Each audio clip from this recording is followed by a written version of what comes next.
welcome everyone. We have people joining us from 4 continents, so many different sorts of schools and places. So it's really exciting to now share this, what will be just over a 45-minute journey to what I firmly believe is fundamentally the most important way we can look at supporting and building, developing positive mental health and well-being in our staff rooms, in our classrooms, on our playing fields, in our entire unique school context and communities.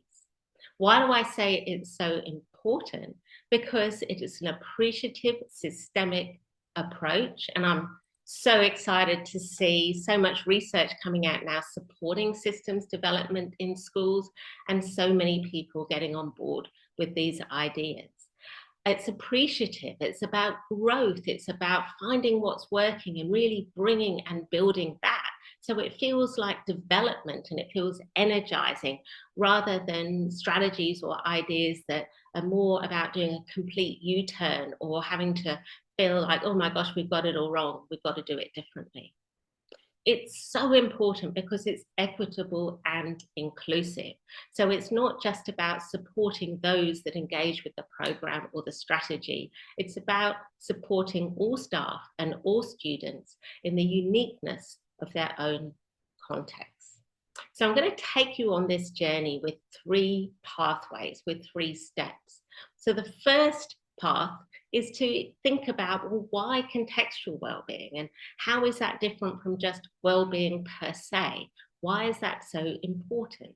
And with that, I want to introduce you to the idea of understanding that although we experience our well-being as individuals, within each of us as individuals, our well-being is created within the spaces between us, within the quality of the relationships we have with others. As my very good friend and very wise educator, John Hendry says, it's all relational. And it absolutely is. But it's more than our relationships between people. It's our relationship to groups as a whole. It's our relationship to the spaces we find ourselves in, to the buildings of the school, the classrooms, the shared spaces, the corridors. It's our relationships to the policy and practice that guide behaviour and direct us towards perceived measures of success within a school.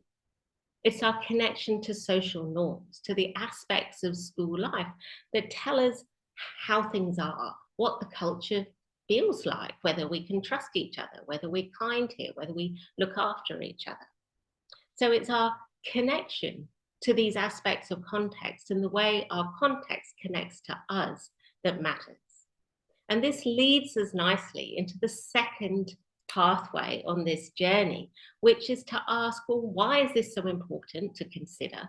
Why do we need to consider this more social viewpoint of understanding well-being? And what does that mean for all of the programs and strategies that schools are spending considerable resources and amounts of money on right now? And within this pathway, I hope that you will join me in understanding why so many of these programs and strategies are not only hard to maintain and sustain because they're so resource heavy, but are actually not working very well because they might be across context or within context, but they don't actually address context. And so that leads us on to the third and final pathway towards the end of our journey. And that's to say, well, what should we do about this? How does healthy context feel? What does it look like? How does it, can we experience it, develop it in each of the sort of main domains of a school context? Where should we begin? And so that sort of leads me to the very end of the journey. And I want to finish by really sort of bringing us around to what I think is a very sort of optimistic and energized finale, which is to say that, as you will sort of see as we unravel here, that our support of well-being is actually already there. So I have been spending the last now 2 years really getting involved in working more long-term, more in depth with schools to help them develop their unique context. And in every single school I've worked in, the answers are already there, but they'll be there just in small pockets, maybe overlooked, not given priority. So in many ways, we're about working and understanding what works within your context so we can broaden and build the things that are great so that we can prioritize them and make them fundamentally important. But let's begin by rewinding and thinking about that first pathway, which is very much about understanding contextual well-being and what that term even means. So to explain that, I want to start by thinking about who we are as people. So we're born in the world with a certain DNA, genetic, biological makeup. That means that physically, psychologically, we're unique. We have unique temperament, we have a unique character, and our unique humanness is going to impact how we interpret and see the world. And it's also going to impact how that world, how the context in which we find ourselves is going to treat us and relate to us. As soon as we start interacting with the world, as soon as we start relating with it, we start to develop as a person, as a social being. From the very moment we are born, we're getting a sense that we are separate to other people and starting to immediately understand what it is to be loved, where our place is in the world, and how we might love and relate and connect with others. We learn preferences, we learn morals, we learn virtues, we learn the language of our local context. And as we develop that language, we use that language to develop our beliefs, our thought processes, our attitudes, our ideas about the world, whether it's simply whether we like pizza or not, even what pizza is, depending on where in the world you're growing up. Our political stance, our integrity develops, our sense of value develops, and these are all social layers building upon each other. So in this sense, we are socially created as people. When all of those layers from that innermost sense of who we are, all the way through our beliefs, our attitudes, our thoughts, our feelings, to how we actually present and interact with the world, when there's a congruence, a harmony through all of that, then we feel like we're being really authentic. And the connections that we make feel deep and meaningful, and we feel included, part of our context in a positive way. And that really is what having a sense of belonging is all about. Moreover, when we have that authentic connection with our context, because our context is meeting our needs, it's accepting us, embracing us, allowing us to have voice, to develop meaningful relationships, to feel growth and competency, we also are more likely to really engage in the things we do within our context. So within a school context, that means you're more likely to engage in your learning and your social development and your emotional development. So contextual well-being is a way of describing the sense of belonging and engagement that we experience when we are connected to a healthy context, a context that meets our needs to feel that we are deeply, authentically connected to the world around us. Contextual well-being is therefore distinct in a sense from well-being per se, as you could say well-being is often looking at the elements of us as individuals in terms of how we might operate in the world when we feel well. So for example, when we have good contextual well-being, when we feel belonging and engagement within our social context, we're more likely to act mindfully. We might be more appreciative of the things we do. We might be more curious about life. So contextual well-being really is a nod to the fact that we are people, we are social beings, and our schools are social systems. They're not just sort of lots of individuals pushed together. They're systems that operate in which everybody contributes to those systems, those contexts, and those contexts influence and contribute to everybody. As Tennyson said, I am part of all I have met. So true. So why is this important to know? Why am I talking about from a sort of philosophical, social, psychological viewpoint about well-being? Well, simply put, because what we are doing with our individualistic perspective, which is largely based on a more sort of clinical model, is just not working very well. So in clinical psychology, it can be really helpful when you have therapy to actually remove yourself from a context and to be to talk with someone who allows you to feel that you are safe and guides you to a self-realized way forward. Whereas when we're looking at supporting contextual well-being, the way that we experience well-being within our relationships, we want to do that in a contextual way, in a way that builds those healthy relationships, that builds and brings out the best in a context. Mental health today is terrible in young people. And so it sort of feels like we've never done so much to support well-being in schools, and yet we've never been so much drowning in poor mental health. So recent figures in Australia suggest that nearly 1/3 of adolescents are struggling with a diagnosable mental health condition. And that doesn't count for all of those who might not have a diagnosable condition, but they're certainly not thriving. Before COVID, that was about 1/4. And in primary schools, elementary schools, that was 1 in 6 prior to COVID, and that also has risen since we had a pandemic.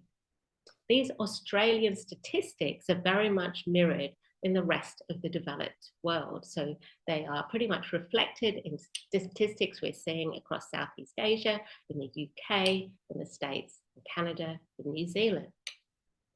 And they're really worrying. If we just had a very small percentage of young people who are struggling, we could perhaps suggest that the context of our schools is actually really healthy, but 1 or 2 people are struggling to connect with that context, and we might want to give them very specific support. But when it's such a huge minority who have clinical mental health concerns, and in fact, you could say a majority who are stressed and overwhelmed, that really is time to wake up and address context in and of itself. And I should say at this point that these statistics, and indeed any other research I mentioned, I'm going to put references to beneath the recording of this webinar when we put the recording online. So you can look further into that then. Of course, you can also read Contextual Wellbeing. So why is it that we have such poor mental health when we have all of these programs? What are these programs really not doing? Well, maybe a way to think about that is to firstly sort of consider who is it that's struggling the most. And if we start to look at differences between young people in our very sort of diverse populations that we have, we can start to see that some differences in schools are not treated merely as continuums of difference, like you could have blonde hair or brown hair, but it's sort of the same level of value, but they're rather seen on hierarchies where being different at one end of the continuum is actually seen as lower status or lower value. And as soon as you define yourself or identify strongly with a difference that's seen as lower value or lower status than being at the other end of the continuum, you're more likely to feel excluded from the context, to not want to connect to the context. And exclusion means you're going to have poor connections within that context. You're not going to have a sense of belonging, and you're going to have poorer well-being and possibly poor mental health. For example, we know that neurodiverse young people, we know that those who are not cisgendered heterosexual, weight minorities, racial minorities, these are all ways that we strongly identify ourselves in life. And if you are at those ends of what should be horizontal continuums, you often experience exclusion and lower status. So it's really important to say it's not differences per se that cause poor mental health. It's the way our context reacts to those differences and the status and exclusion that comes. So this is a contextual issue, and it's really fueled by a lack of equity and inclusion in our schools.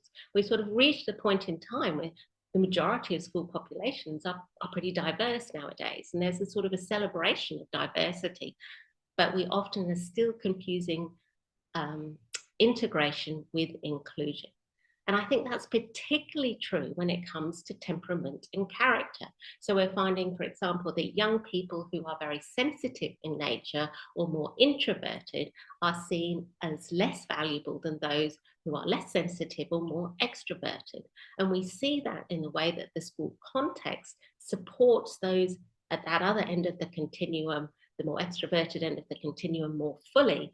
And even sort of within the sort of very fabric of our society, we find that when young people are very shy or quiet, that there's a sort of sense of wanting to make them more confident, to integrate them rather than include them. So we can see that context really, really matters. And so many of the programs in schools, as I said at the beginning, they stand separately to context. So they're like sort of bubbles of ideas about well-being that might be really, really well researched. Like we know, for example, there's a great link between appreciation and gratitude and feeling well.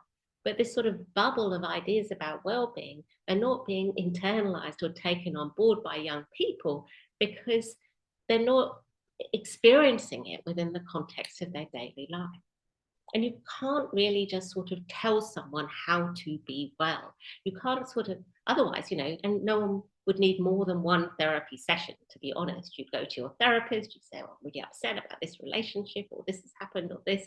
Your therapist would say, we just need to do A, B, and C. Thank you very much. Goodbye. It doesn't work like that. We need to realize and unpack what's happening for ourselves in terms of our own connections and work with experience within the context of our lives to build healthy connections and find a way forward. So a great example I thought I'd give you, which is my favorite all-time example, is that of the DARE program, which if any of you are watching from the US, you might well know this program. It was actually quite old now. It came into fruition during the 1980s after Nancy Reagan gave a very well-known speech in support of her husband, Ronald, who was president at the time, his war against drugs. And in her speech, she suggested that young people in the US needed to learn to just say no to drugs and alcohol. Her speech inspired the Californian Police Department to come up with the DARE program, in which they would go into high schools and they would go in once a week for 17 weeks and talk to young people about the dangers of alcohol and drugs and get them to role play different scenarios in which they would just say no. The program was incredibly loved and incredibly popular, so much so it was rolled out into 80% of state high schools in the US at a cost of nearly $3 billion US.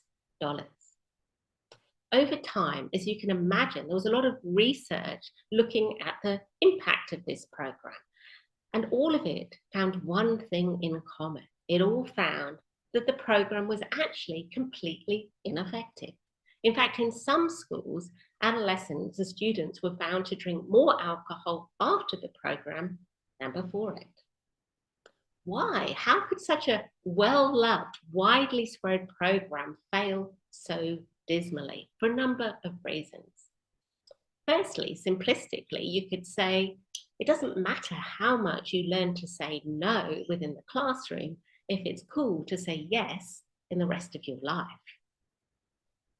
But more than that, it really sort of shines a light on the fact that we only really internalize messages, engage with learning, when we have that sense of belonging, when we feel connected to our communities. So the students who felt really connected to their school communities might well have really embraced some of the messages of the DARE program. But those who were the most vulnerable because they felt excluded were the most likely to go seeking out groups elsewhere, maybe groups that had a focus on substance abuse or alcohol or drugs. So, and were far less likely to internalize any learning or messages. So really a program like this, like any wellbeing program or health program, rarely reaches the people who really need it the most. And finally, on the DARE program, I think it's a great example. It really shows us that a program can be enormously loved and popular. That doesn't mean it works. And I'll just say there, positive education, and leave it.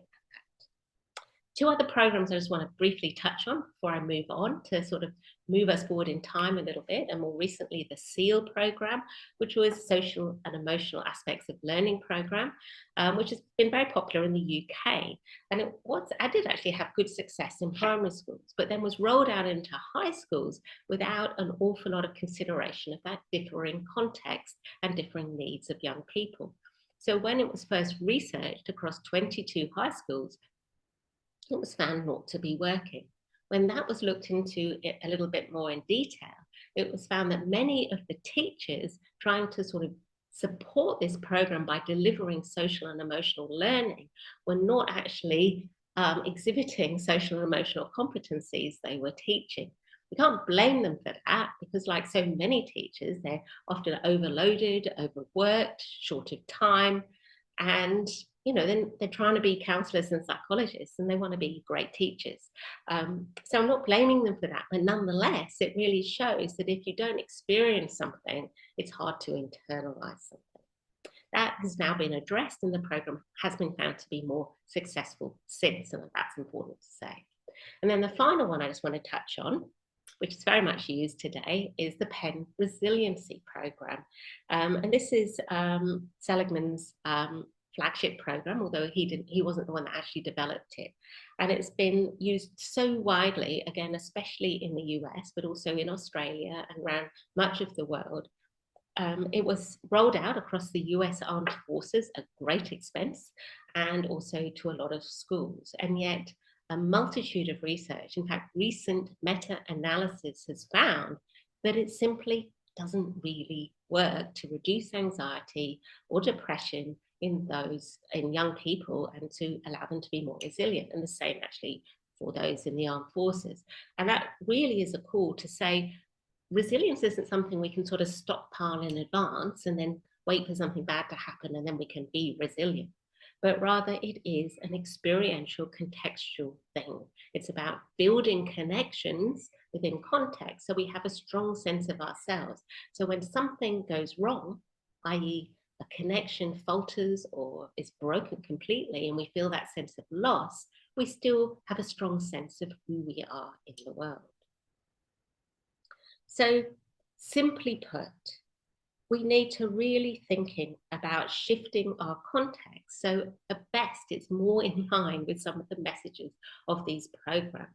So I think it's important to say at this point, I'm certainly not saying that we shouldn't have any programs or strategies in schools, but rather they need to reflect a healthy context and contextual wellbeing, which is our priority, and then bring in extra supports and ideas to support that.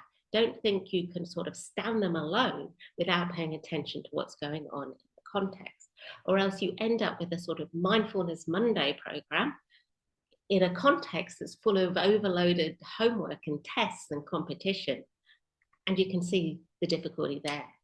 Or we end up with attention on, say, for example, growth mindset. And Carol Dweck's work is amazing. It's great. But if you bring in ideas of growth mindset into a context that is all about outcomes, what grade you got, how you did, even to the point where we're making process into outcome by, say, handing out prizes for effort, then that completely minimalizes and confuses people about what a growth mindset even is. One final one, which is so important to mention, self-determination and self-direction. There's no point talking about how important it is to have agency and voice, to have healthy relationships and a sense of competency, the three core needs that are described so fully and beautifully in Richard Ryan and Edward Dece's Self-Determination Theory. There's no point talking about these or giving students voice or giving them agency or setting up your student representative council if you aren't looking at the broader context. Do your students feel safe to say what they think? Have you looked at psychological safety? Are you allowing people of all sorts of differences and diversity to have a say in their own way?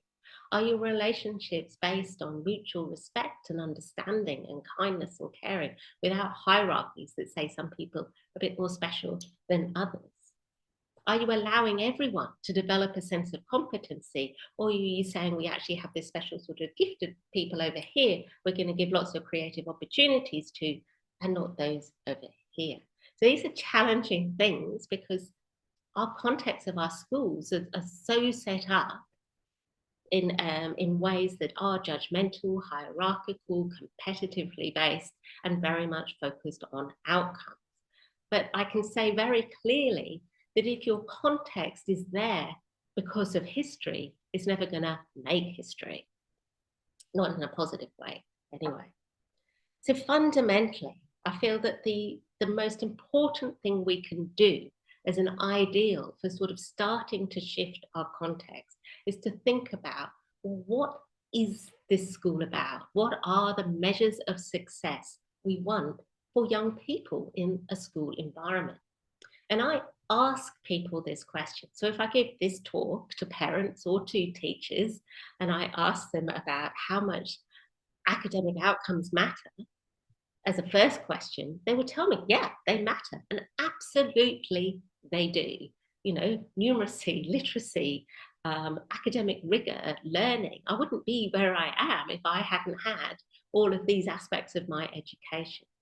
But everybody I've asked so far, and that's an awful lot of people in an awful lot of places, will agree with me in saying that even more importantly is connection, is how we experience our life, is supporting growing confidence, a sense of hope, self-determination, a sense of purpose, meaning, healthy relationships, a sense of value. These are the things that ultimately matter the most for young people's education. If we could just shift our schools to reconsider their ultimate measure of success that is in line with what we actually as individuals all want, we could do great things. And that means shifting from thinking about being the best or even being your personal best, which is still very much about an outcome, to simply being connected, being engaged, being interested in what you do. And this is not throwing outcomes away, because the more that we are connected, the more that we are contextually well, the more that we feel accepted, authentically ourselves, engaged and interested in our lives, the better the outcomes actually are. It makes sense. So if we could just shift to focus on connection, and this has to be more than what well-meaning adults say to kids. This has to be something we see in the broader context of our schools. So it needs to be in the physical spaces. We have to say that everybody matters within those physical spaces, that it's community and connection that matter, not the trophy cabinet or the leadership board. It has to be in the norms, in the policy and the practice. We don't have some sort of special class of kids that all get creative opportunities to build their competency and others don't. This stuff really matters. So if we could start by thinking about those measures of success, we could be leaders. You could all be in schools that felt comfortable in knowing that the kids in your school get great academic outcomes, but they also actually experience ongoing well-being. So what I want to do now is to move to the third path of this journey, and that is to start to think about, well, this is all very great, but how do we start thinking about understanding, unpacking and developing, bringing out the best in our own unique context? On the understanding, the contexts certainly vary from school to school, even though we all have those same fundamental needs. And to do this beyond thinking about that measure of success, I want to sort of divide context into these 4 domains that I have mentioned a few times. And this is not to say that there are four separate domains of context. Context is all very intermingled and interrelated. Our relationships with each other are going to impact social norms, which is going to, our policy and practice is going to guide norms, and what we do in this space. What we do in this space is going to guide culture. It's all very intermingled, but nonetheless, by distinguishing and thinking about each domain of context separately, it allows us to be quite pragmatic in our approach to building healthy context and underpinning what really works. So those four domains are the physical space, the policy and practice, social norms, and people, the relationships with people. So let's start with physical space.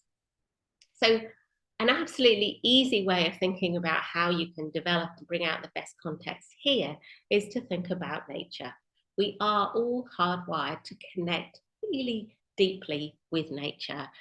Kids especially, they can learn so much if they are given opportunity to play and explore in nature. They learn about risk-taking, how to fail, how to win, how to feel successful, how to navigate a chaotic and natural world. But I understand absolutely that many schools are built in urban areas or with minimal resources or with huge numbers of people coming in, and they just don't have a huge natural environment in which they're set or even beyond the school gates. But nonetheless, there is still so much we can do to make sure that nature is a part of everyday life and supporting contextual connection. So simply put, even a high school classroom that has multiple users, used by multiple people, could have a bamboo tree from IKEA. Here's my example here.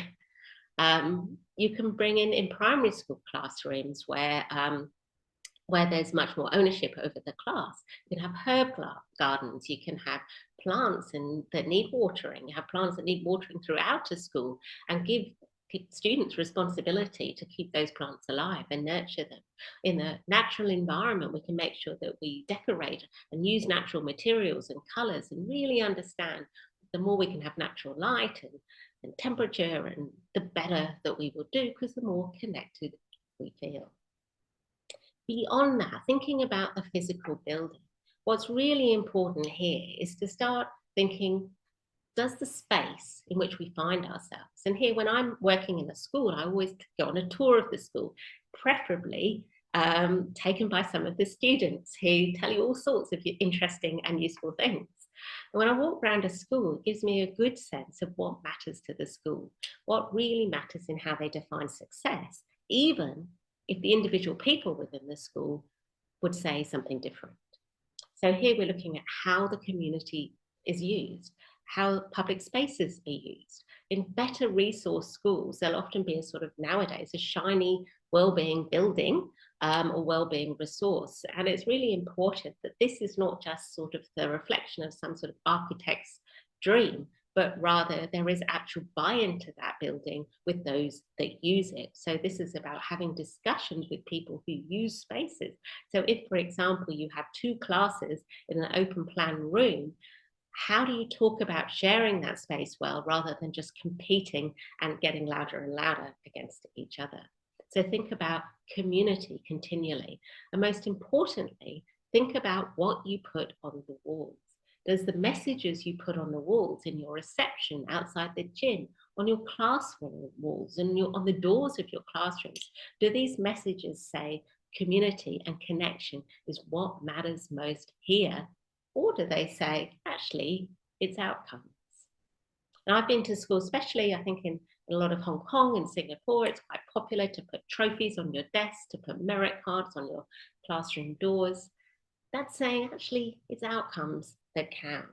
Or think about the number of receptions I've been into, in which case you have a trophy cabinet or a leadership board. You might say everybody is welcome, but you're also saying outcomes is what gets you a special place in the school. Or think about sticker charts or sort of like or prize boards, or even worse than that, the flip side of that is what I call the sort of name and shaming boards, like peg charts or traffic light systems, that are sort of saying all the time, It's about judgment, it's about control, it's about behavior, as opposed to it being relational and quality of relationships and meeting people's needs. So physical space is really, really important. And I will say that, you know, obviously I'm just touching on each one of these domains, and there's so much I could say about each one, but hopefully I'm highlighting some important points to get people thinking and celebrating the things that work well, and maybe thinking about some of the things that do less so. So the second thing I want to talk about is policy and practice. So in an ideal world that supports measures of success being about contextual wellbeing, being about connection, about community, about engagement, about belonging, then our policy and practice would always have those measures of success in mind. Whereas in reality, so many of our policies and our practices in schools are actually very much focused on compliance and control and judgment of others, with a real focus on outcomes being everything. So whether it's the school behaviour policy, the uniform policy, the practice about giving homework out, or the practice of giving merit cards in assemblies, or whatever it might be, I ask you to reconsider that in terms of, firstly, is this supporting a safe community in which everyone has agency and a voice? Secondly, is this supporting cohesive relationships between everyone? Or is this actually breaking those relationships down because people are judging each other and always consistently being forced to compete against each other? So in this sense, I'd say be really wary of forced competition in schools. Everyone, you know, the idea that everyone has to be in the race, has to enter the debating competition, etc. I will say here that I'd have nothing against competition, healthy competition, competition you voluntarily want to participate in because you're in the sports team, because you love debating, can be a fantastic way to build connection, to build resilience, to learn how to win and fail and just have fun. But forced competition sets up hierarchies, it sets up judgmental behavior, it breaks down those beautiful connections we want to build. So thinking about policy and practice, thinking about autonomy and agency, thinking about relationships, and also thinking about competency.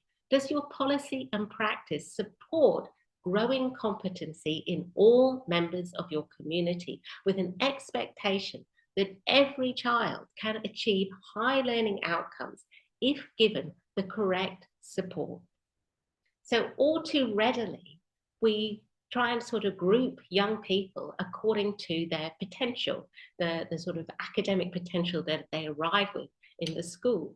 Academic potential is absolutely a contributory factor towards being competent, but it's only a small factor. More importantly, it's about engaging in the process of learning, being curious, having self-belief, having self-efficacy, having a voice, being able to ask the right questions, showing up, being present, feeling relaxed because you feel safe and you belong. So policy and practice is to meet competency needs for everyone. And as long as we have gifted or special streams in our schools, we are diminishing our support of young people, the majority of young people's sense of competency, because from the moment they start school, especially high school, many of them are being told, up to 95% are being told, you're not at the top, you're not the most academic person here. So I realize that could be a challenging comment to make, but I really encourage you to think about it. Social norms. So in an ideal world, policy and practice leads into normative behaviours. So as much as policy and practice is very much about the sort of written down rules and the very overt talked about practices within a school, the social norms are the true guides of behaviour. We don't often talk about them, but they have huge power. So when we arrive in a new context, we sort of use social norms, we internalize them, and that teaches us how to behave in a certain situation. It gives us a sense of the vibe, the culture. So you could be in a school where it's normal to trust others, or to have honesty, or have respect. where it's normal to listen when the teacher speaks. And these are all very desirable norms for building great connections and meeting the needs of everyone within the context. Of course, you could have other norms that says, oh, nobody gets on with the teacher here, or we don't do very well at school, or learning's boring, or all sorts of other unhealthy norms as well. So developing social norms is another big subject, but what I think is probably the most useful thing I can say to you now is firstly to really start to consider, what are your values as a school? What behaviours would you like to see as normative within your school community? And to talk in staff about that, and to dig down and identify those values by thinking about what emotionally resonates with you. What are the sort of good moments in your day-to-day life that really matter for you? And then start to make sure that everybody is aware of those, so that people become aware of what's normal. And then most importantly, beyond that, is to work to build cohesion to cohesion. Because when you have a sense of belonging, when you feel that sort of social glue binding you to others, you internalize the norms of a classroom, a school environment. When you don't feel like you belong, or it doesn't make sense to you, or you feel a bit excluded for whatever reason, you don't internalize the norms and they don't necessarily make any sense to you. So in that sense, you know, we really want to develop that sense of this, what is normal within a school, through experience, in an experiential way, through our messaging in every sense. So easy examples, don't say we're going to have a norm of being honest here and trustworthy, and then maybe lock all the students, you know, out of the toilets at lunchtime or out of the classrooms. You know, these things contradict each other. So think across all of those domains. And I'll very quickly mention one lovely example of a primary school, an elementary school in India, who brought in an honesty shop into their school, which was actually a stationery shop. And it was up to the students to bring in the money for the items they wanted, leave it in the bowl, and take the items they wanted. And it was completely unsupervised. The shop was not only in profit because students left a little bit extra, they didn't have the right amount, but it had a profound effect on the whole school community, because the shop was a signal that the staff were really trusting the young people, the students, to be honest. All of the relationships between students and between students and staff became deeper, more connected, and honesty became a real core norm within the school environment. This was so successful that over 30 other schools in the area have also now got honesty shops. So very finally, the last big dimension is people. And this is really a call to prioritizing relationships in schools. And I had a conversation recently with Lynn from the WA Education Department about, if I had a magic wand and I could just change one thing in schools to better support well-being, what would it be? I would tell you it is this. I would prioritize relationships, prioritize them more fully in policy, in practice, making space for relationship building on the timetable, making sure that building relationships is seen as good practice, as a measure of success. I think I've never been in a school where relationships haven't been understood to be wholly important, but they're so rarely given the time and the resources and the priority they need. And it's just not fair to say to overwhelmed educators, oh, make sure you get to know all the students, but we're not actually going to factor that in any official way. So this is about making sure that we really sort of factor in time in the day to say hello to other people, to greet them. Getting to know all of your students can feel like a sort of formidable, almost ridiculous task if you work in a high school, but it doesn't take a huge amount to start to get to know people by saying hello, learning their name, asking them how was their weekend. It doesn't always have to be deep and meaningful. It just has to be connecting and real and authentic. So this is all very well, but we need to give it priority. And on top of that, I think it's really important moment as we sort of start to draw this talk to an end, to say that it's very hard to be calm, to be able to co-regulate emotions, to be supportive, to be accepting of young people if you yourself as an adult are overloaded, overwhelmed, stressed to the nines, and can't wait to get home and have a glass of wine. It's tough. It's hard for me to be lovely to my own children when I'm feeling stressed and overloaded. So this is a final really big call to prioritise staff well-being in our schools, but not in a tokenistic way. So having yoga day as PD to start the year, or having drinks on Friday night, these can be really, really nice ways in which we enjoy each other's company, and staff enjoy each other in the school. There's nothing wrong with these, but they're really tokenistic in terms of getting to the heart of day-to-day well-being. Day-to-day staff well-being has to be about supporting staff voice. So making sure that in your staff meeting, you're managing risks so that everybody feels they can say what they think, even if it's not the popular opinion. It's about prioritizing authentic, supportive relationships between colleagues, between different silos in a school, between leadership and staff, between leaders. And it's about giving staff an opportunity to have their competencies supported so they don't just feel criticized, but they feel that they're growing and learning. Go to the Positive Schools conference when you can, and in your school have peer support. Make sure that you have reflective, positive feedback of each other and opportunities for appreciative growth. So I've nearly sort of come to the end, and I think that maybe as we sort of reach the end of this journey of really sort of coming to grips with thinking that we want to sort of build well-being in the spaces between us, in the quality of the relationships we have with our entire school context. And we can do this by thinking about those domains. So for all of you thinking, well, how do I begin? What should I do first? This is really where my interest lies now.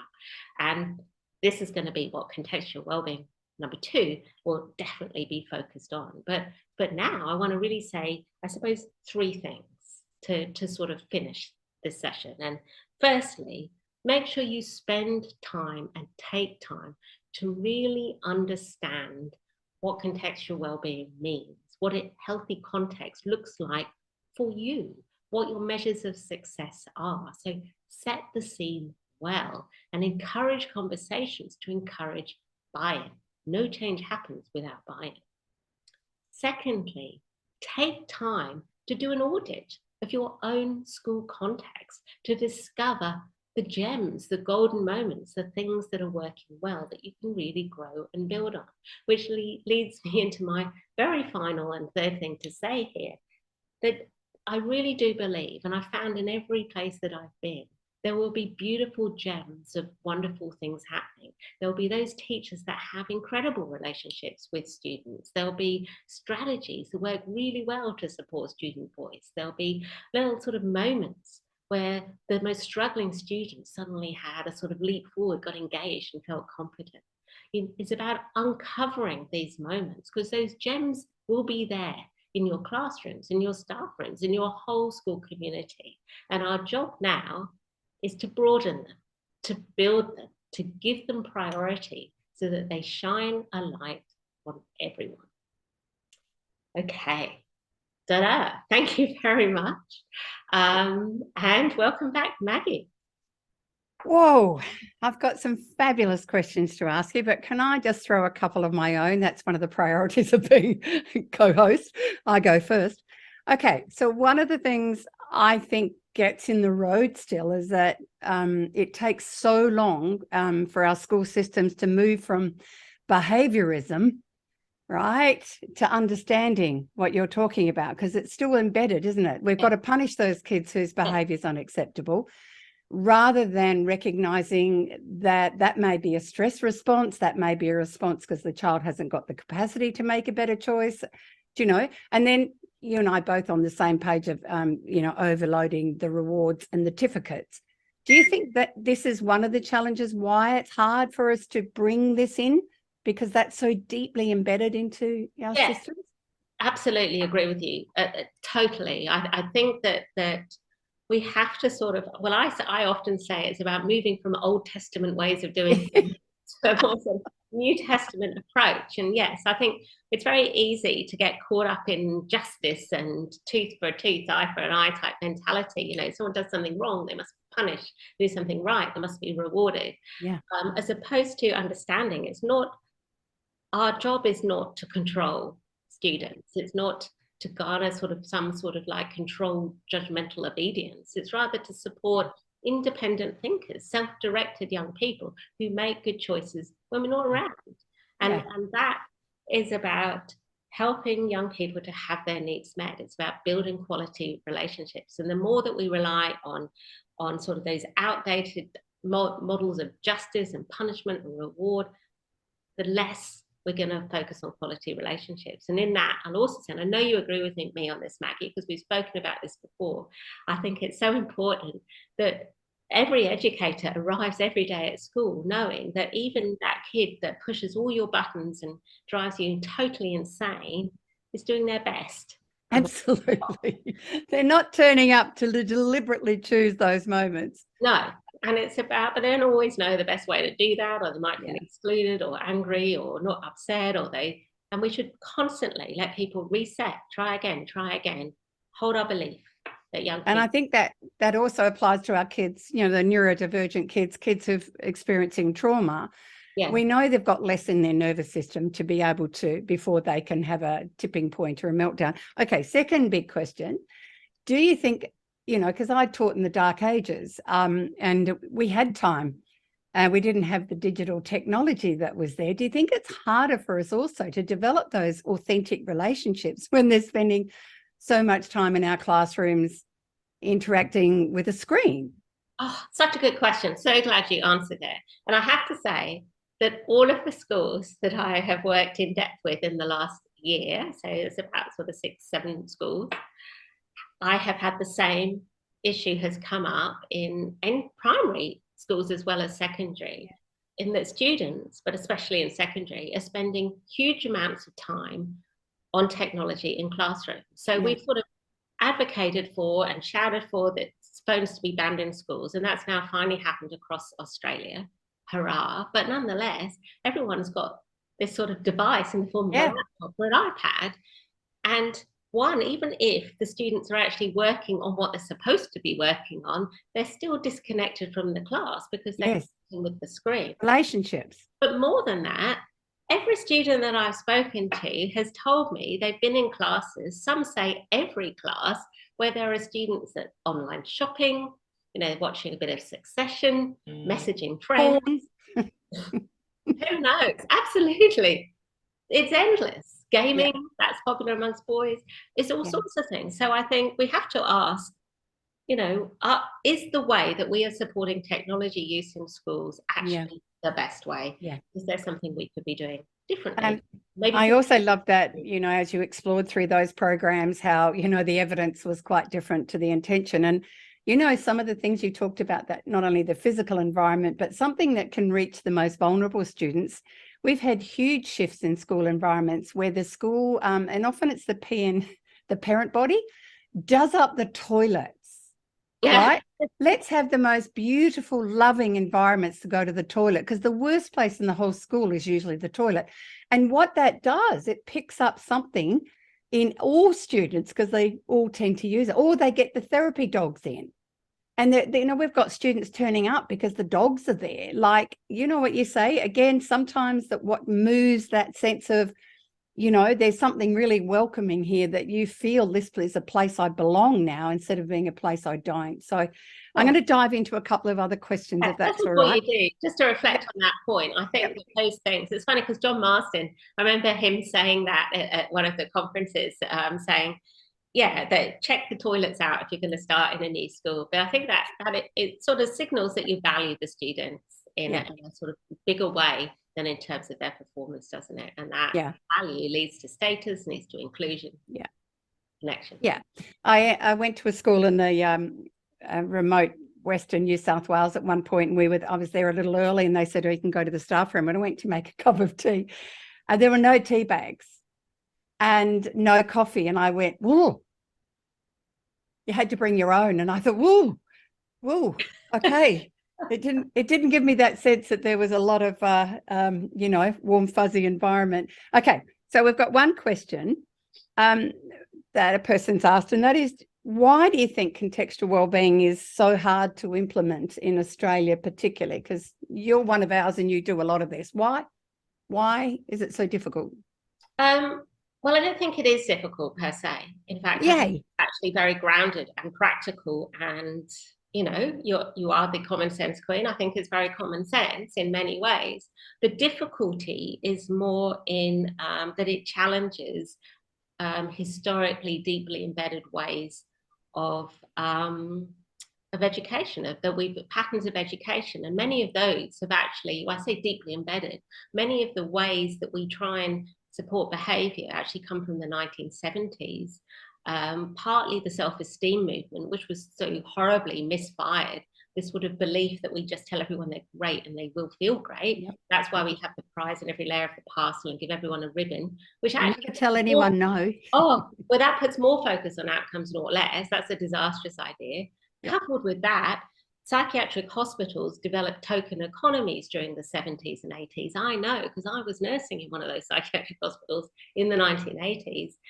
And it was a way of trying to control and manage patient behaviour. That was moved into schools and has become so deeply ingrained. We're still doing it now. We're still having jars of marbles on tables and things. So these methods of sort of trying to control behaviour have been around because of historical sort of movements that were so unsuccessful, but nonetheless they sort of held, and change is challenging.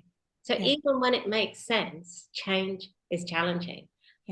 But that's why you need to start with these conversations and thinking about what's actually working in your school. And I have to say, I will stop talking in a sec, but I have to say that I feel like 5 years since this book has been out, and maybe sort of like 20 years since I've been talking this message, and it's only really in the last couple of years there's been a sort of real acceleration of schools getting on board with this. So I feel we are reaching a critical point where it's suddenly seen as, this is what we need to do if we want to be a leader, and this is actually worth taking the risk over. Yeah, I absolutely love that. And I love that concept of forced competition virtue, giving options around that again. And I do, I love that whole notion that you said, what are the messages around the school environment, and that was, I ended up creating some posters that were all about enjoying childhood and enjoying learning, because I wanted to change the trophy cabinet. Now, we had one question that said, do you think that when they have those rewarding character strength and kindness, that it's kind of a counterintuitive for those who aren't capable? What are your thoughts about that, rather than just academic outcomes? Well, I'm not a fan of character strengths. I'll say that very clearly.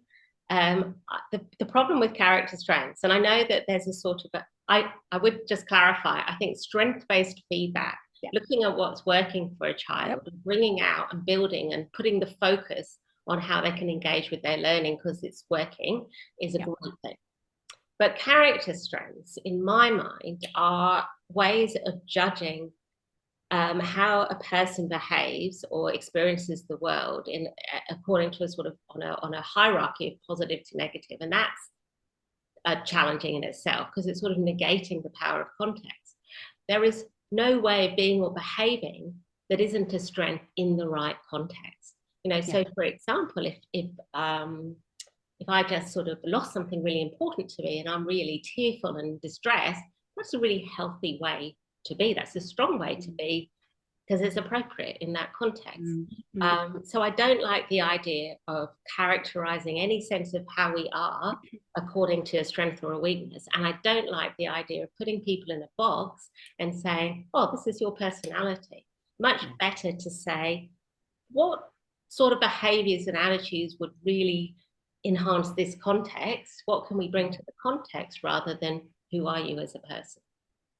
We had a good question about social norms, that what happens in schools that have got very different cultures, that the social norms can be difficult for the staff to be able to consolidate into something that they can follow. What are your thoughts about that? Well, yeah, another really good question. And so cultures vary, and normative approaches to education vary across cultures, absolutely. And I think, simply you could say, I think this is one of the reasons it's so important for a school to understand its own context and to understand what its own measures of success are, its own strengths and its own way of doing things. Real difficulties can come when you get clashing cultures within a school environment. And my mind goes to one school I've been working with in Hong Kong, who have a lot of Chinese educators and a lot of international educators, and are really struggling to find that cultural balance. I think that the most important thing we can do is find our similarities. Yeah. We can celebrate our differences, but we become connected because of our similarities. Yeah. And we are more similar than different, to be honest. Are more similar than different. Yeah. And it doesn't matter what culture you're in or what way you experience life, you still have your same three core needs. You still want a voice, you still want healthy relationships, you still want to feel you're progressing, you still need to belong and be engaged in life to have that sense of well-being. Now, can we turn the light to staff well-being? Because we know that, teacher burnout is a fundamentally worrying state, and that teachers are walking away. They've just done it. And we know, I kind of like Daniel Pink's 3 things to do with what motivates us, because the first one is, are we working in our area of mastery? And so many teachers end up being put into different areas or wrong subject areas and expected to still deliver really well. So that's one of the things. And sometimes what they had that was really, it gets to be changed, doesn't it? The next curriculum change means you've got to be doing something different. The second one, of course, is that whole having a purpose and a sense of purpose. And I've had teachers saying to me, it's just so much harder to engage digital natives. It's so much harder. We've got more behavioural issues because, as you've already explained to start with, many of them are struggling with anxiety and more issues than we ever had before. And it's like, I can't get them into the space for, really fantastic learning. Number 4 on Stuart Shanker's, calm, focused, alert with lots of dopamine. And then the third one is we still teachers' autonomy and choices. We mandate still. So what are your messages using this beautiful model that I love, other than getting the best coffee you can and best tea as you can, and at least the occasional Bicky jar? What else can schools be looking at in terms of supporting teachers, using your model? Okay, well, absolutely. Just, big question. I can task that in an idealistic way and maybe a slightly more real world way. So in an idealistic way, I think fundamentally we need to make teaching higher status as a profession. Thank you. Full stop. Yeah. And it's amazing, like you look at, say, surgeons who obviously they earn huge amounts of money, but they work so damn hard and deal with so much stress, and they still feel okay because they feel really valued and they have really high status. And so in that sense, I don't know that the answer is trying to let more and more people into teaching with less and less, or bringing students in, because we can't find anyone. It's almost about going the other way, making it should be a lot harder to get to teaching. Being a teacher should be like it being a GP or the lawyer. It's a really highly respected profession, and we need to give it the respect it deserves. In a more, I say realistic because, one thing is a lifelong political debate, and I can advocate for these things, but they won't happen tomorrow. More immediately, it's about, firstly, talking to your staff about what aspects of their life within their own school community bring them their greatest source of well-being. And undoubtedly, many will say the positive relationships that they have with others. So depending on the context of the school, they might say other things. It might be how leadership is structured. It might be that they have some autonomy in the classroom. It could be all sorts of things. And then ask them, well, what's most challenging? What are the things most difficult for you? And this, again, gives you huge insight.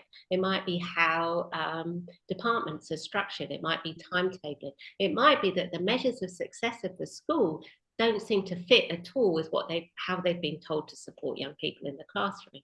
So really having those conversations can then lead to also what I like to do when I talk to staff is I say, okay, we've got a good sense of what really matters and what might be problematic. Let's pretend we've all passed out for 3 years, and then you walk into your school and it's perfect. It's everything you want it to be, and you just want to be there and teach there and you love being there. What's new? What's different? And then from that, start thinking about, okay, where do we need to head? I think leadership is huge in this, because you have a leader who absolutely gets this. They drive that. You know that's going to change a school culture. And there are times that the teacher who's the, what do we call them, the noisy wheel, you know, that is saying, hang on, this isn't okay. And you get that message, this is how we've always done it.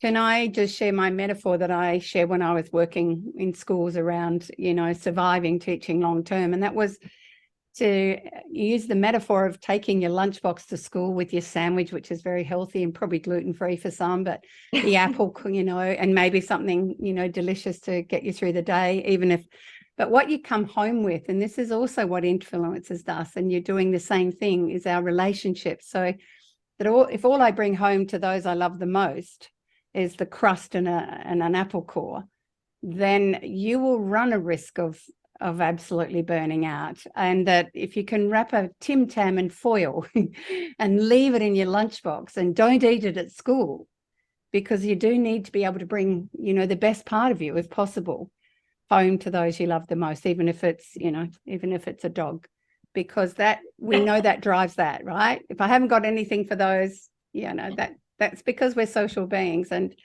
I had one other little message in here that I wanted to bring up. Someone says attachment styles can affect how effective we are with different students. So are we preparing them at university for these new shifts that we're aware of, that certain teaching styles, you know, some of our children may need different sensory kind of considerations and accommodations? Are we teaching that so that they're even better prepared? Helen, do you know that yet? Well, I think that for a lot of students, it's a massive shift to go to university. And certainly if you look at mental health in tertiary students, that's a whole topic in itself. It's pretty challenging. Especially nowadays, our understanding of university, what it is to be a student, certainly changed since my day. In my day, it was just being a student was what counted, whereas now it's very much, again, about outcome focus, and it's less connected, more online, there's less lectures, and beautifully social, lovely people go to university and struggle to make good connections with others. So I feel that by supporting contextual wellbeing, which is fundamentally supporting self-determination in every member of the community, you're supporting them in a way that is going to enable them to be resilient during the challenges of university.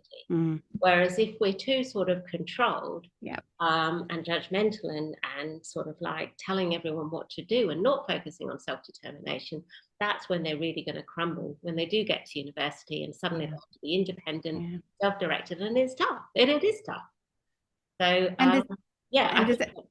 do you think that's also the kind of what you're saying, and also what we're finding is why we're getting so much, you know, school reluctance, school refusal, or school can't, is because we do need a change. Yes. We need to make the environment safer for everyone, and relational safety, if we're not working on that because it's not a priority, because we're still prioritizing grades and marks and pieces of paper and accountability, that sounds like an impossible thing to change. Are we just the only optimists in the world that can see that's possible? No, I hope not. No, I wouldn't be doing what I did if I believed that. Not at all.